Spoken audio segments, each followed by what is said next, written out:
In the beginning, two brothers were born, Cain and Abel, the sons of Adam and Eve. Both worked with their hands. Abel cared for the flock, while Cain tilled the ground. One day, both brought an offering to the Lord.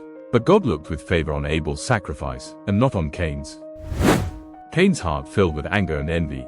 Instead of humbling himself, he let jealousy rule him. God spoke to him gently, "Why are you angry? If you do what is right, will you not be accepted?" But Cain ignored God's warning, and sin began to take hold. One day, Cain led his brother Abel into the field. In silence, jealousy turned to rage, and Cain killed his brother. The first blood spilled by human hands. And the Lord said, "What have you done? Your brother's blood cries out to me from the ground." God confronted Cain, and cursed the ground he worked. Cain cried, "My punishment is more than I can bear." Yet even in judgment, God showed mercy. He placed a mark of protection on Cain so that no one would kill him. Even when man fails, God's mercy still speaks. Cain's story warns us that sin begins in the heart, but God always gives a chance to turn back before it destroys us.